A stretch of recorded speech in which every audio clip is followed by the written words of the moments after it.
Speaker గారి ఎన్నిక జరుగుతుంది. ఈ అసెంబ్లీకి స్పీకర్గా ఎన్నిక కావాలనుకుంటున్న వారు మరి ఎక్కువ ఓట్లు సుశానంద్ గారికి రావడం వల్ల సుశానంద్ గారిని ఈ అసెంబ్లీకి స్పీకర్గా ఎన్నుకోవడం జరిగింది. సుశానంద్ గారిని అభినందించవలసిందిగా కొంచెం సుశానంద్ గారిని ప్రతిపక్ష సభ్యులు ముఖ్యమంత్రి గారు తీసుకొని వస్తారు. స్పీకర్ గారు కోరుతున్నారు. అందరికీ నమస్కారం. ఈరోజు సభ ప్రారంభం అవుతుంది. అన్ని సభ్యులు తమ స్థానాల్లో కూర్చోవాలి. ఈరోజు మనం question hour, 0 hour, legislative, business hour వరుసగా నిర్వహించబోతున్నాం. మొదటిగా క్వశ్చన్ అవర్, సభ్యుల ప్రశ్నలు, మంత్రుల సమాధానాలు. జమ్మలమడుగు ఎమ్మెల్యే శ్రీ ఆదినారాయణ రెడ్డి గారి ప్రశ్నలు అడగాల్సిన కోరుతున్నాం. నమస్కారం అధ్యక్ష. జమ్మలమడుగు నియోజకవర్గంలోని రోడ్ల పరిస్థితి బాగా దెబ్బతిన్నాయి. కొత్త రహదారులు ఎప్పుడు పూర్తవుతాయి? దీనికి సంబంధించిన గ్రామాభివృద్ధి మంత్రి గారి సమాధానం చెప్పండి. అధ్యక్ష, జమ్మలమడుగు పులివెందుల రహదారి మరియు జమ్మలమడుగు గడప మెయిన్ రోడ్లు ప్రధానమంత్రి గ్రామ సడక్ యోజన కింద అంగీకరించబడ్డాయి. అధ్యక్ష, సమీప 6 నెలల్లో పూర్తి చేస్తాం. మీ సూచనలను స్వాగతిస్తున్నాం. కడప ఎమ్మెల్యే శ్రీ లక్ష్మీ నరసింహ గారి ప్రశ్న అడగండి. నమస్కారం అధ్యక్ష. మోంతా తుఫాను సమయంలో మా మండలంలోని గ్రామాలకు భారీ నష్టం జరిగింది. ఇళ్ల, చెరువుల మరియు పంటల నష్టం అంచనా వేయబడిందా? అధ్యక్ష, అవును. మోంతా తుఫాన్ ప్రభావిత గ్రామాల్లో ప్రత్యేక టీం పంపించాం. పంట నష్టం 32,000 ఎకరాలు, చెరువుల నష్టం 65 ప్రాంతాలు గుర్తించాం. రైతులకు వై క్యాంపింగ్ ద్వారా నష్టపరిహారం కేటాయిస్తాం. ఎఫెక్టెడ్ కుటుంబాలకు NDRF అండ్ SGRF నిధులు మంజూరు చేస్తున్నాం. మోంతా తుఫాన్ వల్ల ఎంతో మంది ప్రాణాలు కోల్పోయారు మరియు వాళ్ళ ఇల్లులు, ఆస్తి నష్టాలు కూడా జరిగాయి. దీనిపైన ఇప్పుడు చర్చ జరగాల్సిందే. ఇలాంటి ప్రశ్నలు క్వశ్చన్ అవర్లో అడగవద్దు. 0 అవర్లో మీకు అనుబంధ ప్రశ్నలు వేయవచ్చు. మోంతా తుఫాన్ వల్ల మనుషుల ప్రాణాలు కోల్పోయారు కదా, ఇది మనుషుల ప్రాణాలకు సంబంధించింది కాబట్టి ఇప్పుడే దీనిపైన చర్చ జరగాల.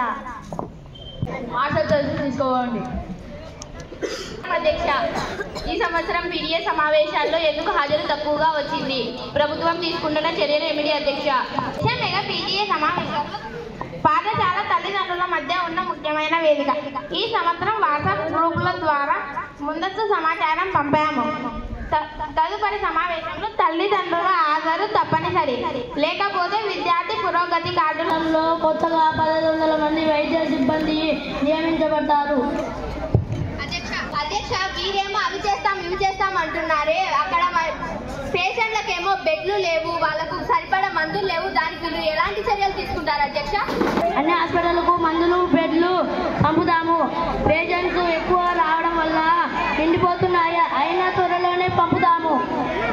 అధ్యక్ష, త్వరలోనే పంపుతాము అంటున్నారు కానీ పక్కన మనుషులు చనిపోతుంటే కనుక దానికి బాధ్యత ఎవరు అధ్యక్ష?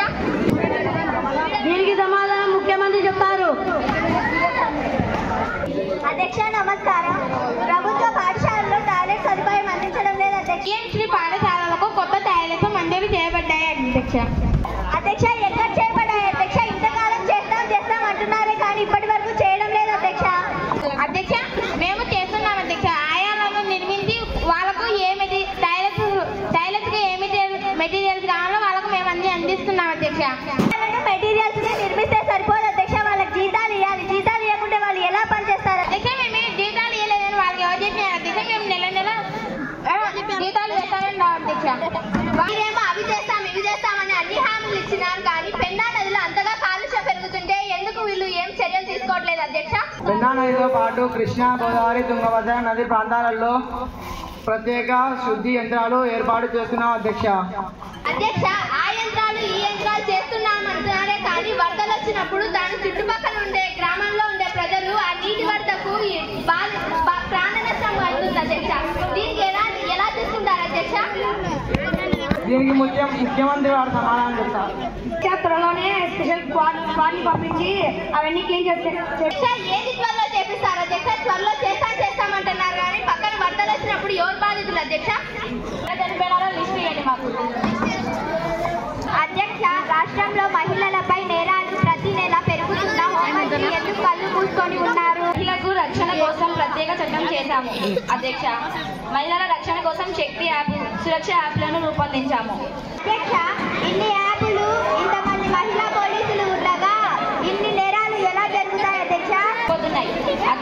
తెలుసుకొని మాట్లాడమనండి. ఇప్పుడేమో విద్యుత్ 24 గంటలు ప్రతి ఒక్కరికి ఇస్తామన్నారు. పల్లెలలో ఇస్తే కనుక 3 నుంచి 4 గంటల పాటు విద్యుత్ కోత చేస్తున్నారు అధ్యక్ష. ఎందుకు ఇలా చేయాలి అధ్యక్ష? హామీ ఇచ్చింది ఊరికేనే ఇచ్చినారు అధ్యక్ష వారు. మేము మారుతున్న విద్యుత్ అధిక అవసరాల కోసం సౌర విద్యుత్ను ప్రోత్సహిస్తూ విద్యుత్ ఉత్పత్తిని పెంచుతున్నాం. రాబోయే రోజుల్లో పట్టణాలతో పాటు గ్రామీణ ప్రాంతాలకు కూడా నిరంతరం విద్యుత్ని అందిస్తాం. అధ్యక్ష, డీజిల్, విద్యుత్ మరియు విత్తనాలపై ప్రభుత్వం ఇస్తున్న సబ్సిడీలు గత సంవత్సరం కంటే ఈ సంవత్సరం 10% తగ్గించబడ్డాయి అధ్యక్ష. ఈ పరిస్థితుల్లో పెరిగిన ఉత్పత్తి రైతులు ఎలా లాభాలు పొందుతారు అధ్యక్ష? సబ్సిడీని తగ్గించడం అనే ఈ నిర్ణయం నిజమేనా అధ్యక్ష? సరైనదే. వినియోగదారులు, రైతులు సబ్సిడీలు అందించడం కోసం బడ్జెట్లో కేటాయింపులు పెంచాం. చర్చలు, తీర్మానాలు. బడ్జెట్ సమర్పణ. ఈ సంవత్సరం రాష్ట్ర బడ్జెట్ 2,65,000 కోట్లు. శాఖ బడ్జెట్ ను తగ్గించాలి అధ్యక్ష. సబ్సిడీలు రైతుల బ్యాంక్ ఖాతాలకు నేరుగా జమ అవుతున్నాయి. మేము అడిగిన వాటికి ఎవరు సరిగ్గా సమాధానం చెప్పలేదు అధ్యక్ష. అసలు మేము ఏమడుగుతున్నా అవిశ్వాస తీర్మానాన్ని ప్రవేశపెడుతున్నాం అధ్యక్ష.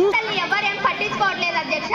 మీరు చెప్పిన సమాధానాలు కూడా మాకు నచ్చలేదు. మేము ఎల్లప్పుడూ ప్రజల వైపే ఉంటాం కాబట్టి మేము ఈ అసెంబ్లీని వాకౌట్ చేసి వెళ్ళిపోతున్నాం. ప్రశ్నలు, జవాబులు, ప్రజా సమస్యలు, 0 అవర్ బడ్జెట్ మోషన్ చర్చలు విజయవంతంగా పూర్తయ్యాయి.